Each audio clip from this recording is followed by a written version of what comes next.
Assalamualaikum warahmatullahi wabarakatuh. Pada pertemuan kali ini kita sudah berada di pertemuan ke-11 untuk mata kuliah biostatistik Prodi Sarjana Farmasi. Pada pertemuan kali ini materi yang akan dibahas adalah bagaimana cara kita mengetahui suatu data mempunyai distribusi normal atau tidak. Contoh kasus pada materi ini yaitu Anda melakukan penelitian dan sudah mengumpulkan data dan memasukkannya ke dalam SPSS. Salah satu variabel yang Anda ukur adalah variabel umur. Anda ingin mengetahui apakah variabel umur responden mempunyai sebaran normal atau tidak. Data yang dulu sudah pernah dipakai tentang usia bisa dipakai kembali untuk mengetahui apakah variabel umur tersebut mempunyai sebaran normal atau tidak. Langkah yang pertama kita lakukan yaitu memasukkan data umur responden ke dalam SPSS.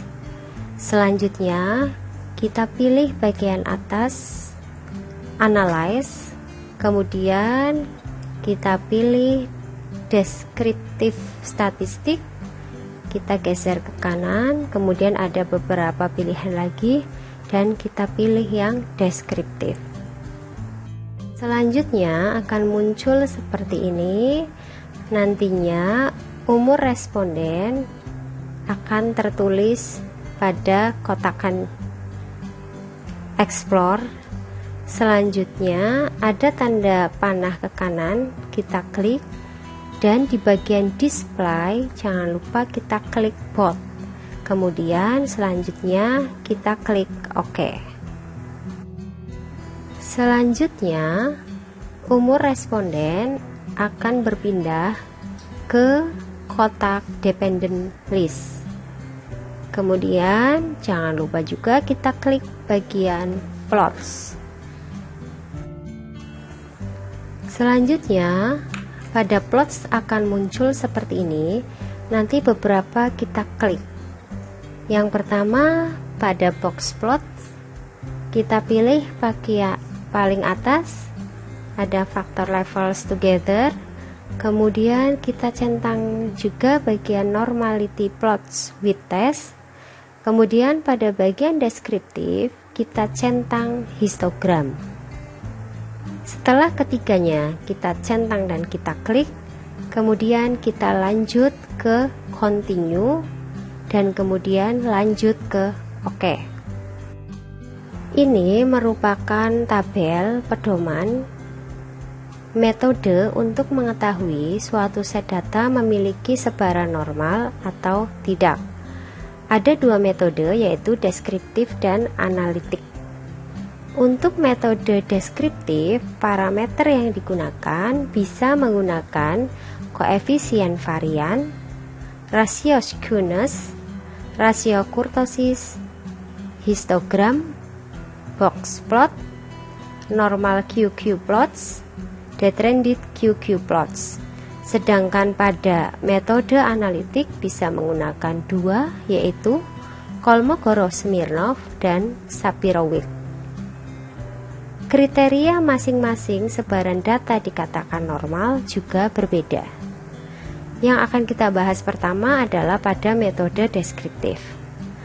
Untuk parameter koefisien varian, dikatakan sebaran data normal bila nilai koefisien varian lebih dari 30%. Pada rasio skewness, parameter ini dikatakan sebaran data normal jika nilainya min 2 sampai dengan 2. Pada parameter rasio kurtosis, jika nilai rasionya minus 2 sampai dengan 2 dikatakan sebaran data normal. Pada histogram, kriteria sebaran data dikatakan normal jika histogramnya simetris, tidak miring kiri maupun kanan, tidak terlalu tinggi atau terlalu rendah. Pada parameter box plot dikatakan sebaran data normal bila simetris median tepat di tengah, tidak ada outlier atau nilai ekstrim. Pada parameter normal QQ plots, kriteria sebaran data dikatakan normal jika data menyebar sekitar garis. Sedangkan pada trended QQ plots, kriteria sebaran data dikatakan normal jika data menyebar sekitar garis pada nilai 0. Kemudian, untuk metode analitik menggunakan parameter Kolmogorov-Smirnov, kriteria sebaran data dikatakan normal jika nilai kemaknaan lebih dari 0,05. Sedangkan pada Shapiro-Wilk, jika nilai kemaknaan lebih dari 0,05. Tapi penggunaan keduanya ini berbeda. Kolmogorov-Smirnov digunakan untuk sampel besar, yaitu lebih dari 50. Sedangkan Shapiro-Wilk digunakan untuk sampel kecil, yaitu kurang dari 50. Kemudian, misalkan ada sebuah hasil deskriptif statistik seperti tabel di sebelah kanan ya. Kemudian dicari apakah sebaran data umur normal. Kita akan melakukan penghitungan cara pertama, yaitu dengan menggunakan parameter koefisien varians. Ingat, syaratnya adalah kriteria sebaran data dikatakan normal jika lebih dari 30% nilai koefisien varians. Nah, pada data ini kita melihat di sini standar deviasi sama dengan 5,79, sedangkan min sama dengan 39,84. Jadi untuk rumusnya adalah standar deviasi dibagi min dikali 100%. Karena hasilnya 14,5%, berarti sebaran data dikatakan tidak normal karena nilainya 14,5% itu adalah kurang dari 30%. Kemudian yang kedua dengan parameter rasio skewness.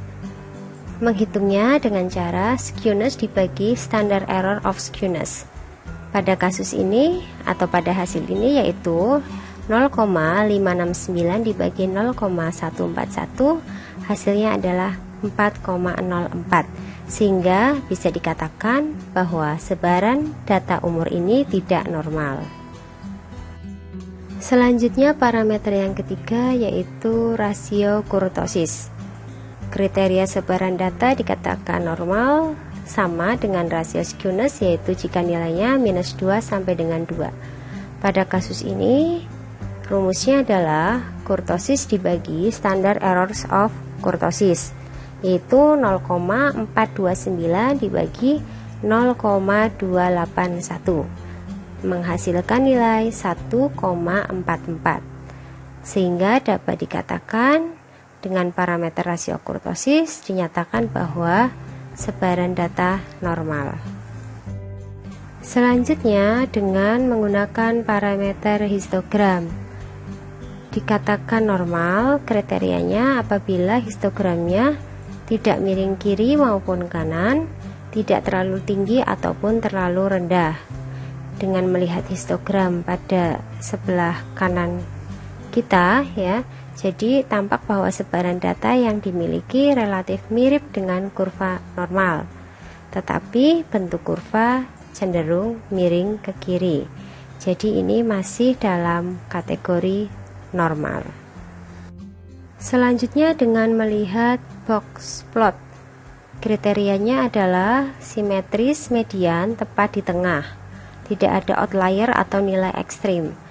Kalau kita lihat di sini untuk gambar box plotnya, kemungkinan besar sebaran data tidak normal karena tidak tepat di tengah. Selanjutnya kita melihat parameter normal QQ plots. Kriteria sebaran data dikatakan normal jika data menyebar sekitar garis. Kalau di gambar ini kita melihat bahwa banyak sekali data yang letaknya jauh dari garis, sehingga kemungkinan besar sebaran data tidak normal. Metode deskriptif yang terakhir yaitu dengan melihat di trended QQ plots.